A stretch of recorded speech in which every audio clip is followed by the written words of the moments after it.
Enregistrement. Normalement, c'est bon. Donc là, je te redonne l'objectif. Donc l'objectif de la capsule du vendredi, c'est justement de partager au sein donc, de l'équipe, de faire monter en compétence sur sur le SEO, que ce soit des stratégies, des techniques ou autres. Et finalement, de le partager aussi à l'ensemble de la communauté et d'apporter des réponses à certaines problématiques. Et comment chez nous, on voit les choses chez SEO Quantum, sans forcément qu'il y ait de réponses écrites dans le marbre. Ce sont une réponse de SEO, c'est je ne sais pas. C'était à chaque fois, fonction du marché, de différents facteurs, bref. Donc voilà, donc là, c'est une des capsules qu'on va mettre en ligne. Donc la problématique, c'est sur un marché saturé en SEO, par où dois-je commencer. Donc ici, je récapitule un peu le cas. Donc c'est une chaîne de magasins implantée en France, une quarantaine de magasins dans le bricolage, avec du click to store et de l'expédition.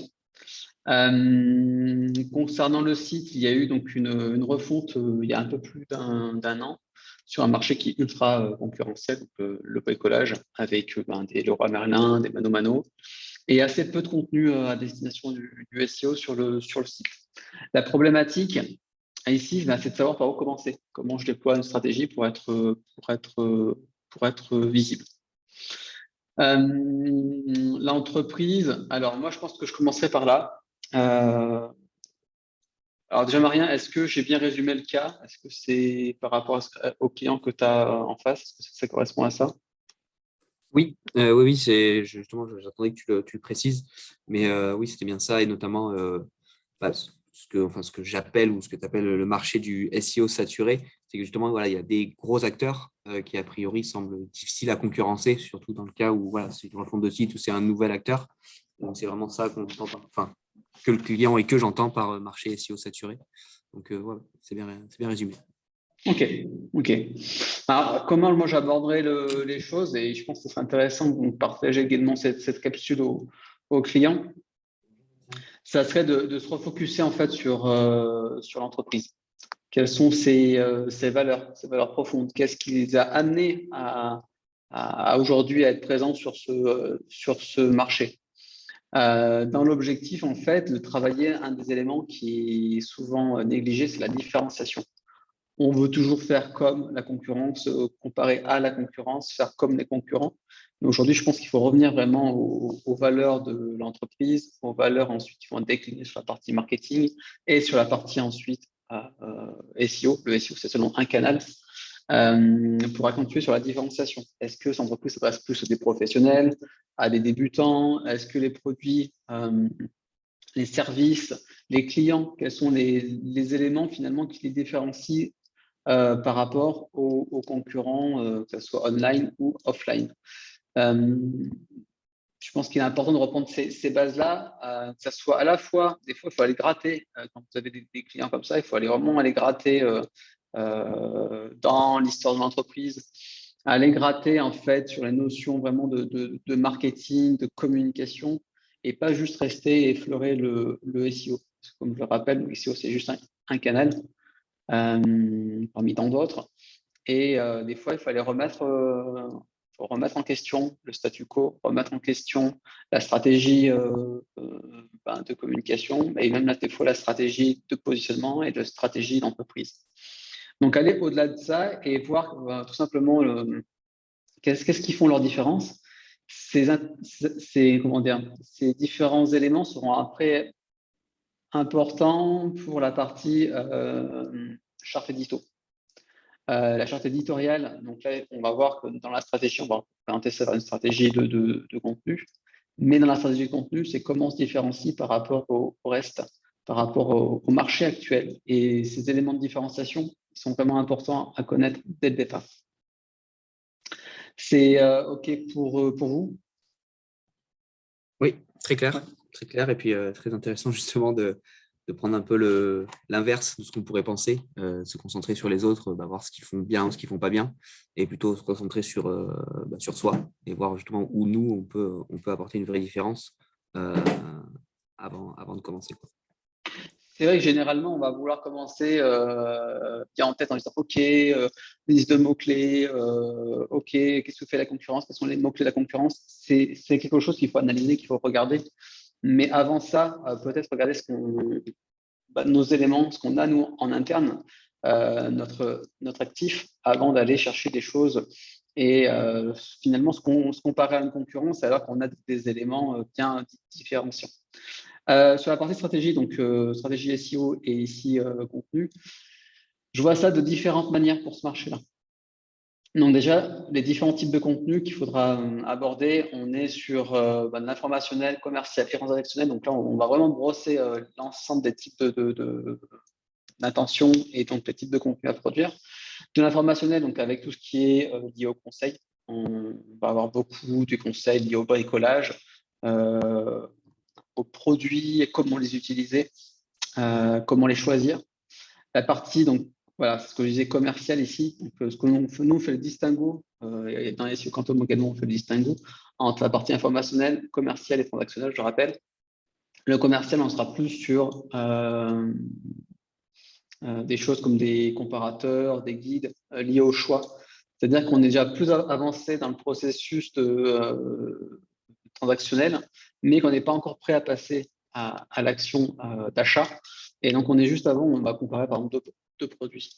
Donc, si dans ce marché-là, je vois à la fois de la partie conseil, je vais chercher l'information, et là, c'est ultra aussi pertinent, on pense cross-canal, c'est-à-dire on va aller chercher, par exemple, le SEO va générer du trafic par tout ce qui est conseil, mais ensuite, on va pouvoir capter ce trafic sur d'autres canaux comme via des pixels, du retargeting, donc le pixel Facebook, faire du retargeting avec les ads, ensuite comme Google Ads. C'est-à-dire qu'on va acquérir finalement une audience et on va pouvoir ensuite aller la chercher également via les autres canaux publicitaires. Ça, c'est vraiment important de mettre en place le plus tôt possible. Si ce n'est pas déjà en place, je peux aller voir ici dans notre cas présent. Mais mettre tout ce qui est système de retargeting et comment on va déployer une stratégie de contenu autour du conseil, même si aujourd'hui le client, le visiteur n'est pas encore client, on va pouvoir enregistrer et capter un peu d'informations en tout cas via ces pixels posés sur ces pixels posés sur la page. Donc, je résume, informationnel avec les conseils, commercial avec des guides, des comparatifs. Et puis, dernier aspect, les fiches produits, tout simplement, la partie transactionnelle. Là, c'est les différents types de contenus en fonction de l'intention de recherche. Et je pense que pour ce cas-là, c'est d'y aller un segment à la fois. Aujourd'hui, en termes de ressources, le client est plus ou moins capé. Alors, j'ai vu que c'était quand même une belle entreprise. Mais on sait très bien que de toute façon, dans les équipes marketing et encore plus SEO, rédaction de contenu, on est généralement assez limité en termes de moyens. Donc, ce que je préconise, c'est d'aller un segment à la fois. Un segment, ça va être vraiment une thématique clé à viser à la fois. Ça va être, je ne sais pas moi, les chauffe-eau, les perceuses, et le faire segment après segment, avoir un planning éditorial dans le temps, segment après segment. Donc ici, ce qu'on fait, il faut toujours mesurer la balance ROI, ce que j'appelle ROI concurrence. Donc, c'est le retour sur investissement des actions qui vont être effectuées et ce que ça va dégager comme marge pour l'entreprise, mais aussi comparer ça à la concurrence. C'est sûr que si je vends des clous et des vis, voilà, ma marge n'est pas terrible, à moins de vendre des centaines de milliers de clous et de vis par jour. Je vais plutôt aller chercher des produits qui sont à forte valeur ajoutée avec une forte marge, ce que je veux dire ici, et me positionner et travailler en tout cas autour de ça. C'est clair pour vous pour l'instant? Ouais, tout à fait. Là, il n'y a pas de problème. Bien préciser que c'est intéressant justement d'attaquer tous les types de contenus. Alors, peut-être pas toujours le cas en fonction des thématiques. On voit que c'est souvent le cas quand même, et pas se concentrer juste, on va optimiser des fiches produits ou voilà, ce qu'on peut entendre un peu trop souvent. Donc, ouais, c'est très clair. Et lorsque je dis un segment à la fois, c'est-à-dire à la fois aller viser du contenu informationnel, commercial et transactionnel dans cette optimisation. Si tu as déjà des fiches produits qui sont sur, je sais pas, on va prendre le secteur de la perceuse, aller optimiser ces fiches produits pour le SEO Donc, vérifier des requis pour les sites e-commerce sur la fiche, sur les fiches produits, mais également créer du guide d'achat et créer des conseils. On verra ça après dans un second temps. Comment mesurer la concurrence? Des petits tips ici, je vous ai mis le roi Merlin par exemple. Moi, j'aime bien regarder ça comme ça. Déjà, on peut revoir en faisant une requête sur Google, site de points, le roi Merlin, comment choisir. Ici, on voit qu'ils ont quand même écrit plus de 811 pages sur toute la partie conseil chez eux. On a la même chose chez Mano Mano. On fait un simple site de points manomano.fr/conseil et on voit que par contre en 1500, on voit ici 1500 résultats. Donc déjà on peut mesurer un peu la concurrence. Donc le client, ce qu'il peut faire, c'est tout simplement un site de points, mettre l'URL. J'ai vu qu'il avait une URL spécifique, un slug spécifique pour la partie conseil. Donc voilà, pour pouvoir mesurer finalement qui est en face, quel est le travail aussi qu'ils ont effectué chez la concurrence. Et puis après, pour être plus précis, par exemple, si là j'avais mis les parois de douche, on peut rajouter ici in title, parois de douche par exemple. Bon, là je me suis pris un captcha, c'est normal. Et donc là, on voit par exemple que Mano Mano, sur la partie conseil, a écrit 5 articles sur la paroi de douche. La fixation, comment choisir. Bon, voilà, on retrouve en fait, on peut voir en fait, ici tout simplement, si demain je veux être présent sur la paroi de douche, je sais plus ou moins, peu ou prou ici, le contenu, le nombre de contenus à produire, ou en tout cas que la concurrence a produit. Donc la même chose ici, avec le roi Merlin. Ici, le roi Merlin a produit apparemment sur la partie conseil, un seul article sur la paroi de douche. Donc, ça permet ici de mesurer assez facilement. Alors, assez facilement, c'est le cas de le dire quand on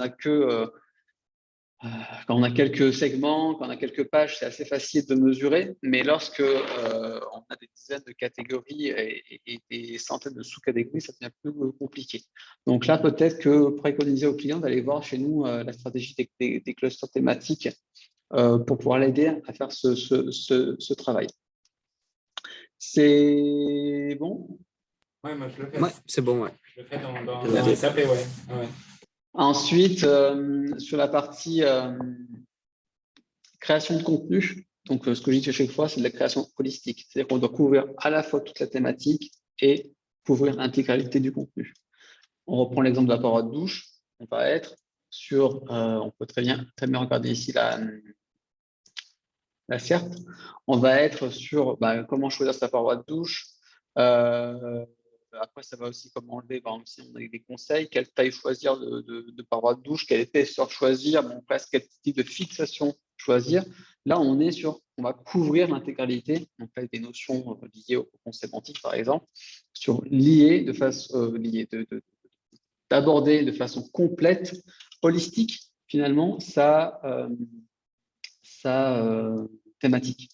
L'objectif étant de montrer au client, de montrer à Google qu'on est vraiment leader, qu'on est expert et leader sur son marché, puisqu'on couvre de façon complète cette thématique. Là, je parle de thématique et même travail à faire dans le sujet.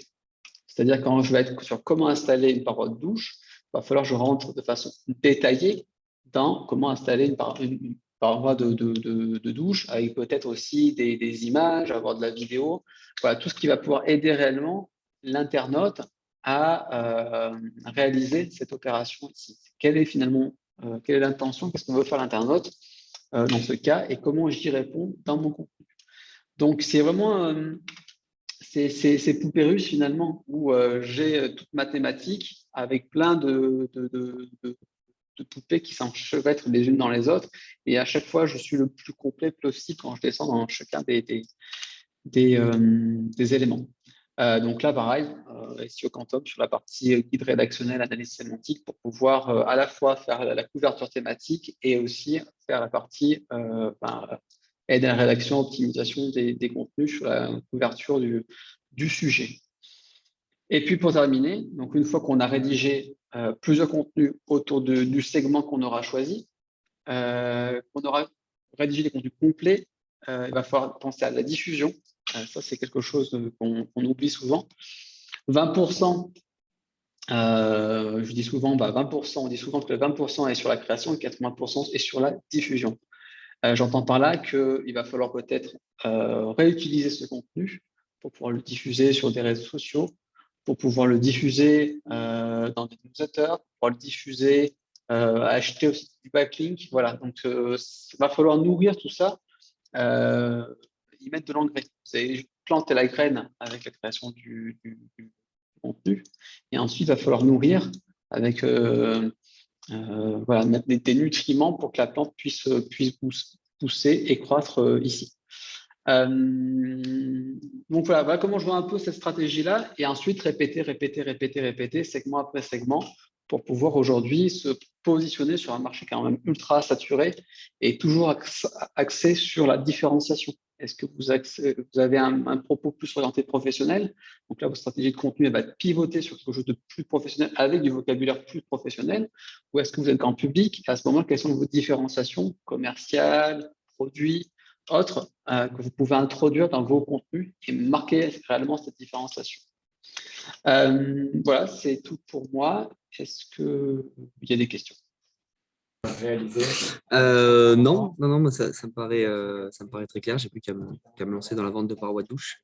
Mais je trouve que c'est intéressant parce qu'en fait, c'est un peu inverse. C'est-à-dire qu'aller vraiment sur un segment. Donc, on peut croire que c'est justement de ne pas aller vraiment dans l'ensemble des choses, mais par contre, dans ce segment, y aller à fond. Donc, c'est vraiment, voilà, être hyper précis, donc choisir vraiment un segment pour commencer. Mais par contre, quand on choisit ce segment, entre guillemets, on y va à fond et on couvre le sujet. Donc, ce qu'on a vu avec les types de contenus, les choses comme ça, qui vont permettre de faire ça. Oui. Non, c'est carrément ça. C'est carrément ça que tu peux recommander aux clients ici, puisqu'en fait, aujourd'hui, vu l'évolution des algorithmes, et notamment lié aussi à toutes les évolutions liées au machine learning chez Google et Google Search, aujourd'hui, il y a pléthore de contenus, notamment depuis la période post-Covid. Il y a pléthore de contenus. On voit bien qu'il y a aussi des soucis d'indexation et tout ça. Et je pense que ce n'est pas pour rien aujourd'hui.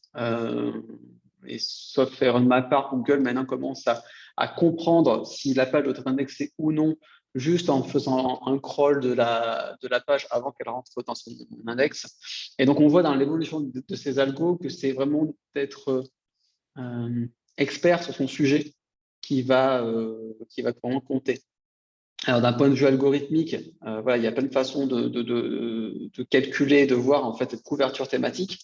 Mais en vulgarisant la chose, voilà, il faut vraiment rester holistique. Il faut juste retenir ce principe-là et sans forcément entrer dans des réflexions, qui vont surtout accaparer du temps et accaparer du temps ici à notre client. Il faut passer à l'action de façon structurée, segmentée et aller en profondeur segment par segment.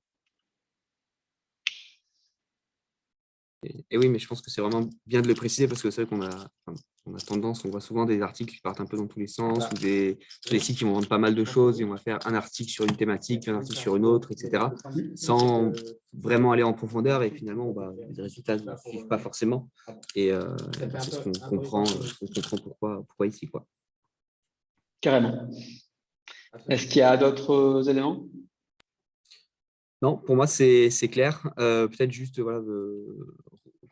pour comprendre sur quel segment aller, bien penser justement à, malgré tout, analyser un peu la concurrence avec justement le nombre de pages qui existent sur la SERP ou autre, et aussi évidemment bien penser aussi à la partie business qui peut des fois être un peu négligée. Mais voilà, bien prendre en compte ça. Mais ça, c'est justement... des fois, en tant qu'SEO, on pense trop au SEO sans forcément prendre du recul. Mais le SEO, c'est qu'un canal marketing. Et derrière, on a des décideurs, des financiers qui ont besoin de choses factuelles. Et leur dire, OK, ouais, c'est cool, j'ai gagné des positions sur tel et tel mot-clé, mais derrière, ça n'apporte pas de business, il n'y a aucun... Pour moi, en tout cas, je pense que ça aura beaucoup moins d'impact que si tout de suite on met une stratégie tournée retour sur investissement et marcher comme ça, aller activer finalement des segments qui vont être tout de suite créateur de valeur pour l'entreprise. Et c'est comme ça que d'ailleurs on débloque encore plus de moyens et accélérer, montrer finalement aux dirigeants financiers que voilà, il y a vraiment de la valeur à aller chercher et à miser en fait sur ce canal-là pour ensuite faire une roue un peu vertueuse et aller chercher encore plus de moyens pour accélérer la croissance. Ok, d'accord. Si c'est bon pour toi, hop, j'arrête. Donc on essaiera de refaire ça plus régulièrement et le diffuser également à la communauté. On verra bien s'ils sont aimés ou pas, s'ils mettent un petit pouce, un petit like, un petit commentaire. Ce sera avec plaisir qu'on pourra continuer ce genre de petites capsules du vendredi. Avec plaisir.